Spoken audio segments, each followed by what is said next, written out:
Yeah, that's exactly right. Winds are so strong here in Vacaville, so much so that the Vacaville Fire Protection District had to call for additional resources when they were battling an overnight brush fire, relatively small, but they wanted to make sure they had a handle on things. I want to show you what that scene looked like early this morning. This is off of Sunnybrook Lane. Now, the deputy fire chief, Doug Rogers, telling me 1 acre of land burned. There were some wood piles and brush around the home. Now, that house itself did not catch on fire. Good news there. So they put this thing out relatively quickly because they called for those additional resources, but they made sure to do all they could to prevent this thing from spreading.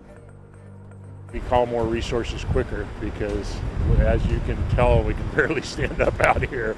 So if we do get a fire established, it's really going to take off on us. Yeah, and the good news here in Vacaville, that deputy fire chief telling me things have been relatively quiet for them so far, at least through the night. So we'll see how things play out the rest of the morning, but it's definitely something they are staying on top of. Guys?